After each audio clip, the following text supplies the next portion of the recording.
Hey friends, thanks so much for joining us. We couldn't thank you enough for supporting us over at SGT Report and at thelibertymill.com. We have on the line a good friend, an old friend, and somebody who we've interviewed at least a dozen times in the past. It's Bix Weir from roadtoruta.com. Bix, how are you? I'm doing well, Sean. Thanks for the call. Thanks for coming on, Bix. So guys, you know that I've been doing these news updates recently. Bix, I've been trying to do this sort of news recap every week, and this week I'm not going to be able to do it, but I've been tracking the news items from just the past week, and they're stunning, and I just want to start the interview by recapping the extremely dramatic news headlines that have come out related to precious metals and the dollar just in the past week. And then stick with us, guys, because we are going to cover some of the most incredible information that you've ever heard with Bix. Bix, you got a second? Let's run through these headlines. Let's do it. And I want to start with a headline from you, Bix, and it's this. The elephant in the room just stepped on a gold rigger. Barclays head of spot gold trading quit. And this next one from Zero Hedge. China signs non-dollar settlement deal with Russia's largest bank. Also from Zero Hedge, who needs the U.S.? Russia and China finally sign historic $400 billion Holy Grail gas deal. And from Wall Street on Parade, inquest of that dead J.P. Morgan banker, VP Gabriel McGee, case closed, move along. They've just ruled it a suicide without much evidence proving it so. And this one from Washington's blog, did the Fed launder $141 billion through Belgium to hide massive increases in QE? And from Paul Craig Roberts, more on the Belgium Treasury purchases, and he talks about that mysterious Belgium buyer, which according to Andy Hoffman is probably the Fed, and we just interviewed Peter Schiff, and he thinks it's more likely the ECB, but the bottom line is these central banks are now the buyers of last resort, as nobody wants this paper trash coming out of the U.S. government. Here's one from Goldcore, as Russia dumps a record amount of U.S. treasuries, here's what it's buying, and it's buying gold. Press TV reveals a new study, conspiracy theorists saying government dupes are crazy and hostile. Bix, I could go on and on. I'm going to finish up with just a couple more, but I think that's an interesting one because those of us that have been talking about the real news, the real truth of what's going on, have been labeled tinfoil hat conspiracy nuts, but now it's all out in the wide open. We know Barclays is manipulating gold, and if Barclays is doing it, certainly HSBC and JP Morgan and Goldman Sachs and all the rest of these criminal banks are at it as well. Another one here, China halts U.S. dollar transactions with Afghan banks. And from IntelliHub, Soros sells all shares of Citigroup, Bank of America, and JP Morgan. And Bix, as you know, Citigroup and JP Morgan are the two primary banks involved in the futures shenanigans. And lastly here, Zero Hedge outlines the details of Barclays' proven gold manipulation. Barclays fined for manipulating price of gold for a decade, sending bursts of sell orders. And ultimately that's the funniest headline, Bix, because I think they were only fined, 37 million euros for all of this malfeasance and criminality, which to me, Bix, means this is just going to continue. The penalties do not fit the crime. Yeah, when you read through the Barclays, what happened there, it was only like a $3 million rig job, which is, they were protecting some derivative position they had. It was a moment in time thing. All those headlines you read, the real interesting thing to me is that's what they want us to know about. Right. The question is, what is going on really behind the scenes that they don't want us to know about? And that's where the real guts of this comes in. And, even the purchases by Belgium of the U.S. debt, it's hard to believe that the people in charge of the U.S. debt even reported any of this. How much was really done? That's just what's reported in the mainstream. They didn't have to report that. They could have hid that, buried it in their backroom files. So it's really interesting what's happening now. And to me, it always comes back to the United States really is pushing the envelope to try to destroy the dollar. And that's why we're pushing on Russia. That's why we're pushing on China. That's why we're announcing all these the rigging and the malfeasance going on in the financial system. It's time for the U.S. to end this game, and that's what I think is going on right now with all these headlines. It's crazy when people hear you say the United States wants to end the dollar, but I've made the point now to Peter Schiff, to Andy Hoffman, to anybody that'll listen to me in an interview, that people need to remember who is killing the dollar right now, and it is the people running this government. It is NATO and the U.S. government pushing Putin into more and more deals, more anti-dollar deals with China by surrounding Ukraine and threatening Putin and Russia, and they are hastening the demise of the dollar. And all of those headlines I just read were from the last week. And that's what's so insane about this. That's what's so stunning about the quickening of the collapse, as I've been calling it. And what I wanted to do here, guys, in the next 40 minutes, we have 40 solid minutes here with Bix before he has to go. I want to talk about the conspiracy at the DTCC because Bix was one of the many people featured on America's Book of Secrets, The Secret Underground. And I'm not sure that's even aired yet. Has it, Bix? Did you catch it? Or did it air and you weren't in it? It aired and they took me out of it. And I just confirmed with my contact there 2 weeks before, and they said, "Oh my God, it's going to be great." And they pulled my segment. So okay, but now I want to say something very important here because that is significant that you were pulled from it because I did see the one about precious metals manipulation. I saw Alex Jones in it. I saw Bill Murphy in it. I saw a number of people from our sphere of influence in it, and I saw you in it. So you were in one of these, but you weren't in this latest one about the DTCC, which maybe means you were sharing some very, very critical information that they did not want heard. Yeah, it's true. That show, it only touches on the things that are already out there in the alternative media, the gold manipulation, all the conspiracies that are already talked about. They don't talk about the ones that have not been revealed yet, and that's what I was doing with the DTCC information was telling them about something that is gigantic, and it's not in the mainstream media yet. Yeah, and I want to go through these points of the things you covered in that interview that were not broadcast. So let's just start at the very basics. The DTCC. Why is it so secretive, and why is it so darn important, Bix? Well, it's the Depository Trust and Clearing Corporation, and it has two functions. One is to clear financial transactions, meaning settle up with the money and the title and the paperwork, and then two, it holds all these documents and title and proof of ownership and trust. So those are the two functions. And with our current system of high-frequency trades going, 1 million trades per second, it's impossible to do. So none of these transactions, not none of them, but a lot of them, over 300 million per day, are never settled. And that's important for people to remember. When we talk about the big picture of manipulation, when we talk about the fact that there's no more rule of law in the United States, when we talk about the fact that there's no recourse for the little guy, and when we talk about the fact that if you're smart, you may want to get out of this paper system and into tangible assets, this is really at the crux of it.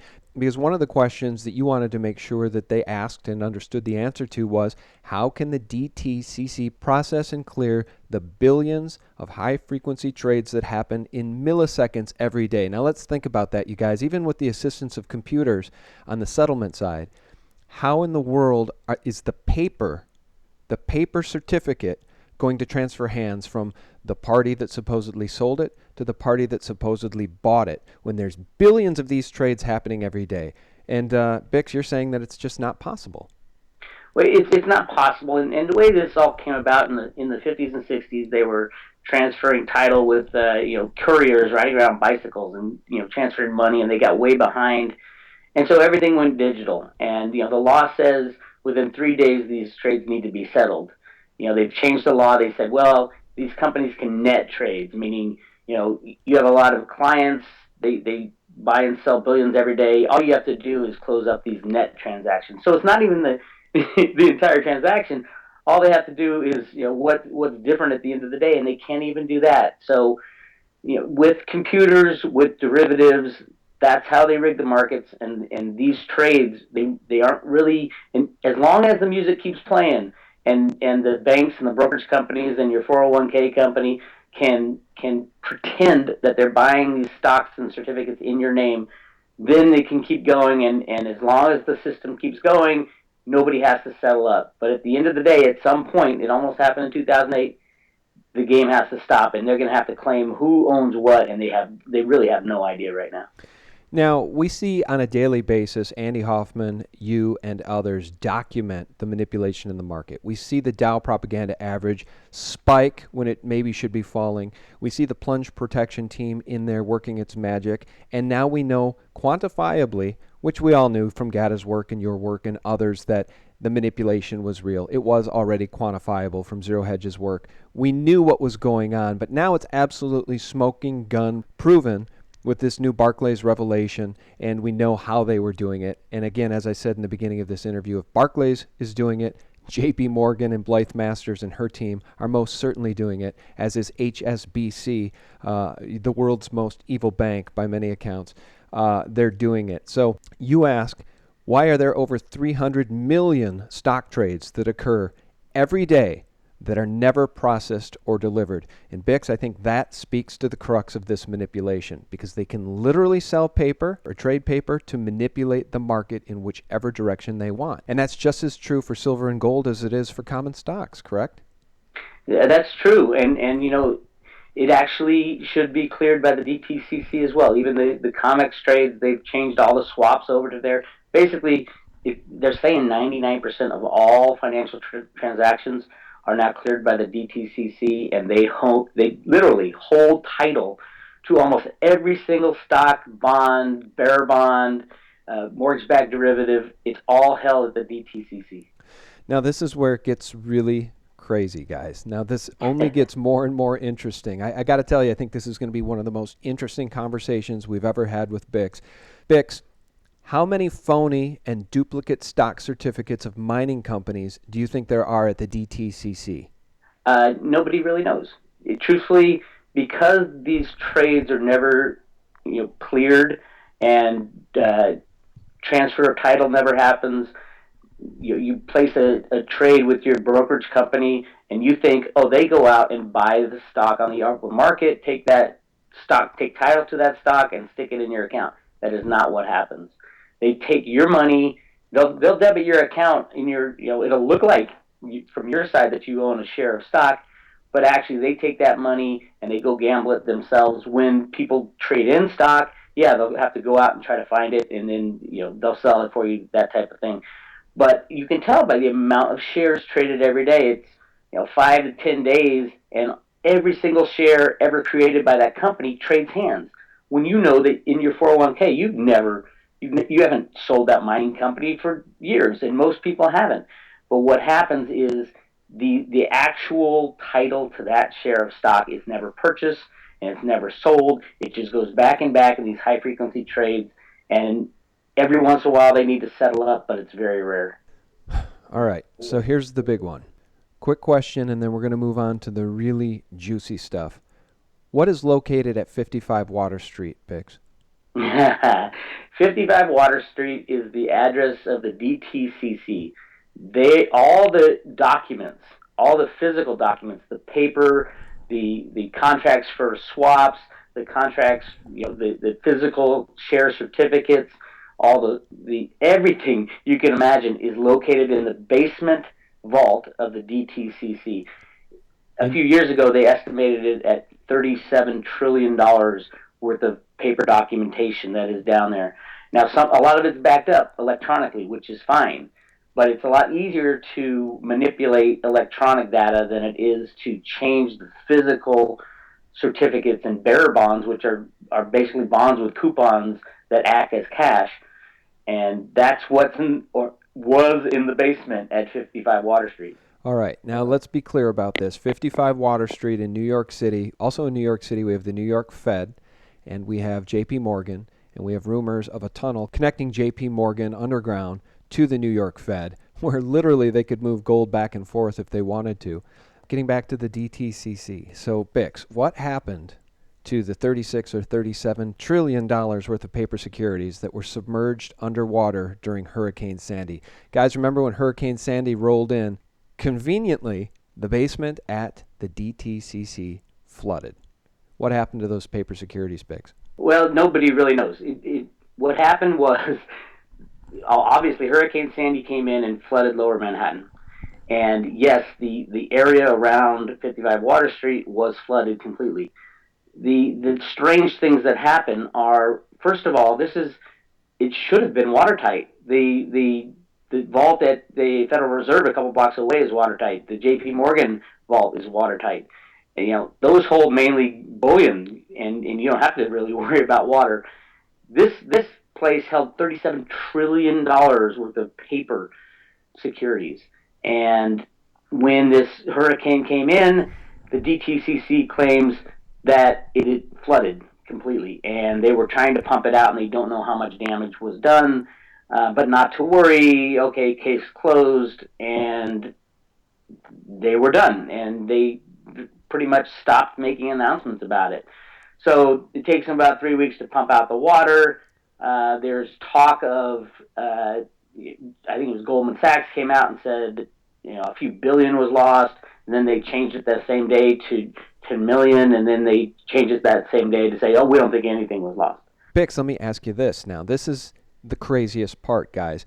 When we imagine the banks in meltdown mode, and we imagine the run on the COMEX, the LBMA being drained, when we know these things are happening, this could be a smoking gun. Certainly, it's some sort of historic false flag that was put in place should they need to go back and reference it in the future to conveniently explain why they don't have all of the securities and swap contracts. So, Bix, here's what I'm driving at. You wanted to cover this issue with the History Channel. Why were all of the gold and silver swap contracts transferred to the vault at 55 Water Street just weeks before it flooded? Now, is that the most convenient thing in the world, or am I just a tinfoil hat-wearing conspiracy nut? Yes, that's exactly what happened. All the swap contracts were transferred to the DTCC about a month before, and then it floods. And the guy who got put in charge of this vault is Michael Dunn. And Michael Dunn was the guy at the CFTC who fought against setting position limits on silver, and he fought against everything. So then the bankers, he leaves, he's kicked out of the CFTC, and he goes to the DTCC, and he's put in charge of this vault.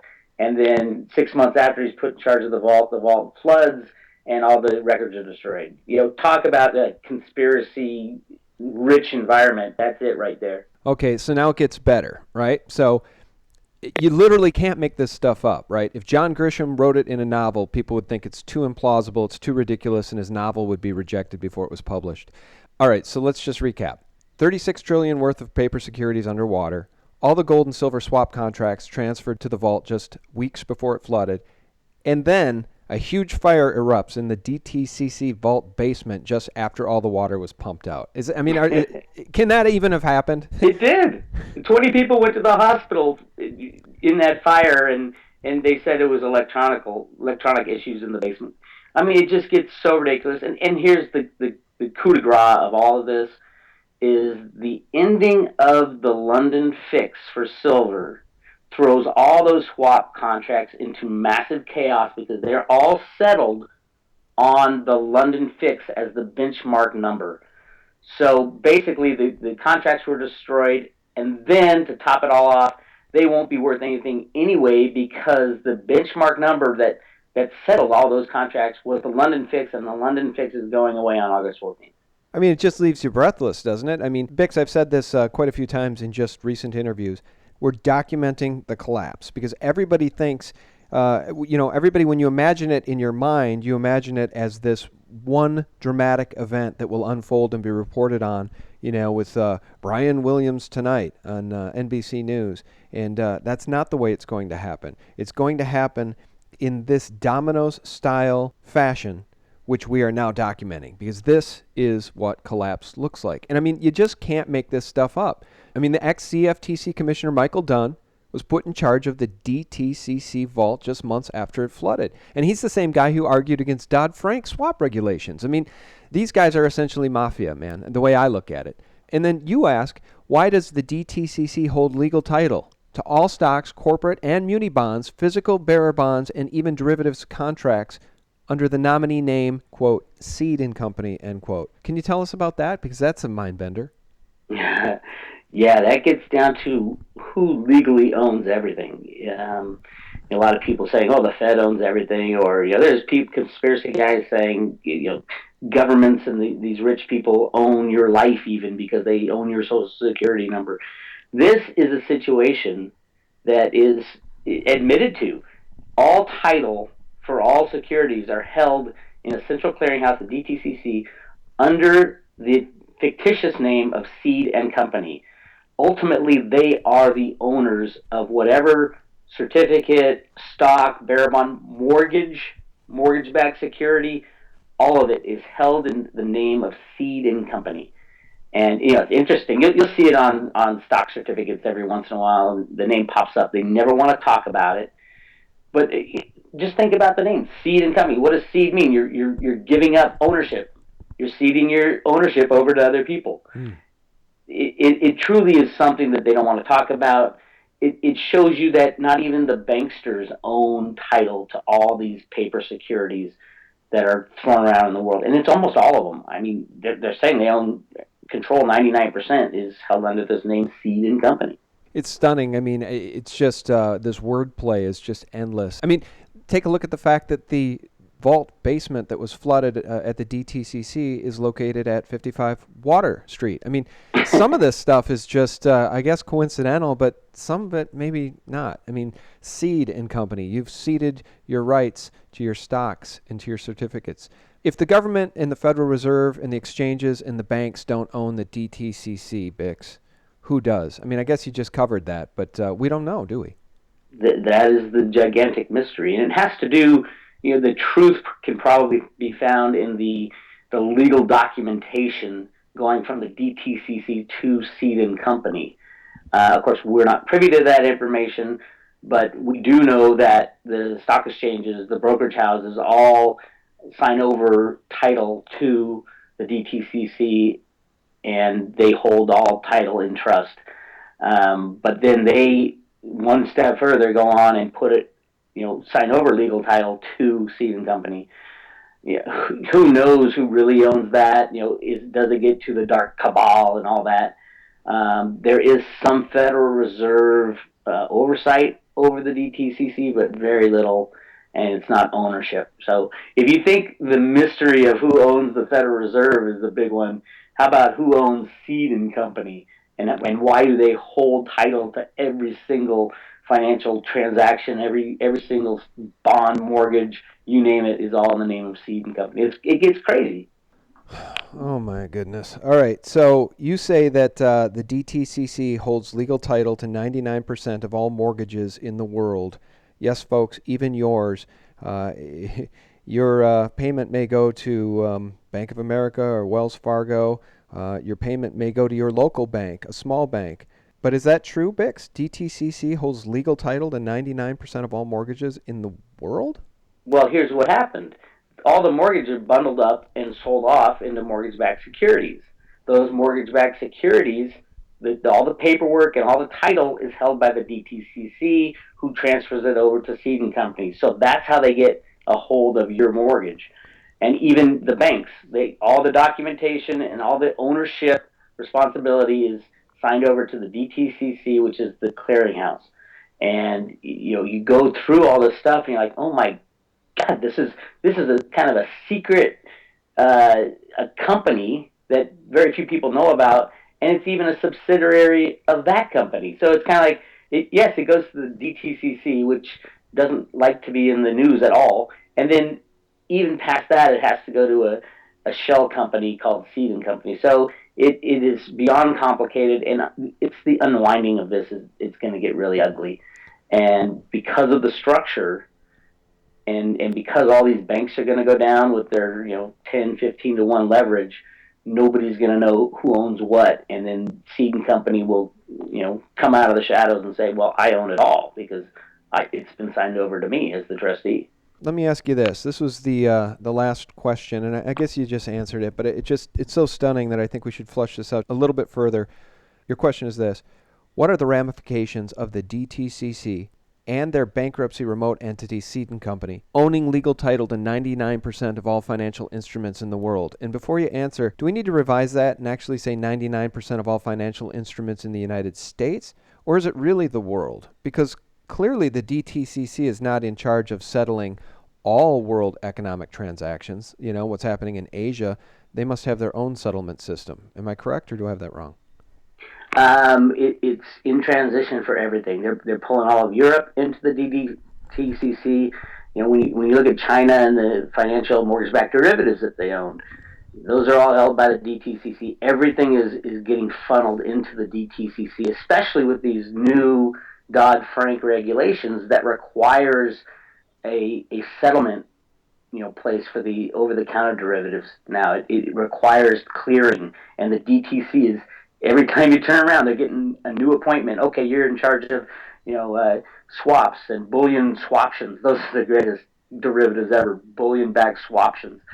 But everything is funneling into the DTCC, and they even take over other clearinghouses. So it's like a giant black hole. Everything's getting sucked, everything around the world. It's not just the United States. So ultimately, that's the goal of these guys, is to suck everything into the DTCC and have it held by this entity called CEDE Company. Bix, I used the word stunning earlier in the interview because some of this information is so incredibly stunning. It's shocking in its scope, and it would be almost impossible for a new listener, somebody who has trusted the mainstream media, to join in and listen to this conversation and think that we're not nuts. Somebody who does not understand this language, because literally all of our listeners and you and me, we're speaking a different language. The sheeple people, as we refer to them so often, do not speak this language. And they believe everything coming out of the mainstream media. They believe everything coming out of their government. And they are not equipped to process this information. And for those of us in the know, for those of us who have been paying attention, this truly is the collapse. This is what it looks like, you guys. And so the fact that you can still run out and buy precious metals right now affordably, like $20 silver, is truly stunning when we know that there is a twice daily silver fix, when we know that there is a twice daily gold fix, and now those corrupted enterprises are also coming to an end. Now, Bix, what do you make of the silver fix, which is going to supposedly come to its conclusion and end after 100 years, nearly 100 years, on August 14th? Is it going to make a hill of beans a difference? Because there is no rule of law or justice. So will the manipulation actually end? Well, it throws a gigantic wrench into the rigging mechanisms that they use, because the silver fix, it's fixed once a day in the morning in London by, I think it's was fixed once a day in the morning by 3 banksters. And they sit around and they choose what the price is. And truthfully, when you think about it, it's the only price point, the only physical silver benchmark in the world, because there's no other exchange that has a physical component that the LBMA was supposed to. The COMEX is futures and options. So when they say they're closing the London fix, where will we get our price for silver? We'll get it probably from the COMEX, which is futures and options. That's not the physical price. So it's kind of, it throws everything into a washing machine of trouble for the bad guys, especially because every single silver derivative contract that is based off physical silver has language in it that says, settling language, which references specifically the London fix as the benchmark value.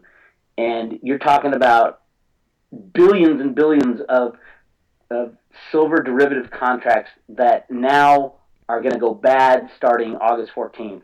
And Jeffrey Christian is kind of up in arms about this because he's the guy with Robert Rubin back in the 80s who really started the gold and silver derivative complex.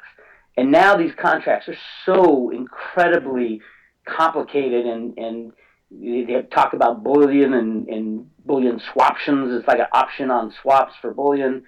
And they're all based off the London fix, and now they're going bad. And it's interesting because even the group that set the London fix, when they announced that they're closing on the 14th, says, we take no responsibility for anything after the August 14th date, and we believe everything needs to be settled up between now and then. So after August 14th, there will be no physical price of silver coming from a physical exchange. And it's really scary for those who deal in derivatives and options and all that, because all these contracts that are based off the benchmark price, the London fix, now have nothing to go off. And they can't, how do they take it to court when you've got a contract that says you have to pay me X amount because based on this London fix price, which no longer exists? I'm going to go off on a bit of a tangent here, but I'm going to tie it back to this German documentary. It aired on the news in Germany, and it was about gold price fixing and manipulation. Koos Jansen brought it to our attention, and I mentioned this earlier. The headline was "Gold Price Fixing Manipulation Goes Mainstream on German TV." And I just want to share a couple of quotes from that, Bix, because the fact of the matter is the rest of the world has already woken up. The rest of the world knows. And this German piece on the gold fix is evidence of that, right? And I'm going to just read a couple quotes. The futures market intended to provide predictability and stability for futures prices is controlled by the following three banks: HSBC, Citibank, and JP Morgan. Their tools, paper gold securities. Then they quote a trader, Thorsten Schulte, who says, quote, "It is possible to simply sell scraps of paper, thereby creating fear, especially among those who possess gold in its physical form, and who then may arrange to sell their metal, eventually resulting in a wave of fear," end quote. And then Dimitri Speck says, quote, "Gold is the opponent of debt-based monies, and in particular, the U.S. dollar," end quote. The fact of the matter is that no matter what happens on August 14th, the rest of the world knows about this Ponzi scheme. And the genie's out of the bottle, and nothing is going to change for the powers that be. It's only going to get worse and worse day by day. I agree 100%. Although, I would say that I think people weren't ready to stand up against these guys back in 2008 when that crash was happening. I think they're ready to do that now. The next crash will be bigger and stronger and more understandable because we've had 5 years of learning about what happened last time, so that this time when the banks go to Congress for another bailout, there's not a chance in hell that they're going to get it. And that's the too big to fail thing, and that's kind of what will get people off the couch when they see that their 401k and their savings account, their checking account is all going away because of the financial manipulations of these banks. They're going to stand up and say, "That's enough of this. We're going to go do something more sane and take these people who have led us into this spot. We're going to take them out, and we're going to take over our country." That's the potential we have now, because there's enough anger and enough understanding going on right now that I think it can happen very easily. Well, I just want to wrap up by saying that the reason for the alt media existing is to get this type of information out, because you sent out an email blast explaining that you sat down with the producers of America's Book of Secrets, Secret Underground, for 3 hours. You did a 3-hour interview, and at the conclusion of that 3 hours, the entire crew was ready to run to the bank and withdraw their money from this criminal system. Then the information you shared never aired. And so now it's aired here. And Bix, I just think it's an incredible time in which we live right now. We are truly watching the collapse unfold. It's just an incredible time. And I guess I don't know what else to say, but I really appreciate the truth that you've shared here today, man. Thank you. You're welcome. And I know that, there's a few of us out here saying this stuff, but there's a lot of people listening, and a lot of people slowly but surely coming around. And all we have to do is keep talking about it. Talk about the truth, back it up with facts, and we'll get there. It's been a long process, but we will get there. And all this is going to come out when the next crash happens and the banks go to Congress for a bailout and Congress says no. That is going to be the point, and we almost hit it in 2008, but that will be the point where we can choose to be free people once again or turn to our government for their help. And I don't think people are in the mood to turn to the government again. Yeah, and I just want to conclude by saying that I'm not going to beat the horse to death in this interview, at the end of this interview here, about the value of 1 ounce of physical gold or the value of 1 ounce of physical silver. If you've listened to this whole interview and you can't figure that out, then we can't help you. But we are there for you should you want to visit us at SGT Report and thelibertymill.com, and you can read Bix's work on his website. Bix, do you want to tell people about it? It's roadtoruta.com, and I send out free emails, and if you want to get deeper into it, I have a paid subscriber site, but there's plenty of free stuff that you can find, and it goes back to the manipulation, who started it, how it started, and how it's been able to hold on for so long, and where it's going. Well, guys, thanks so much, and we hope you had a fantastic holiday weekend and a terrific week ahead. We wish you only the very best. Thanks for taking the time to listen, and my thanks to our friend Bix Weir for taking time out of his day today to share this important information with all of us. Bix, thank you. Thank you, Sean.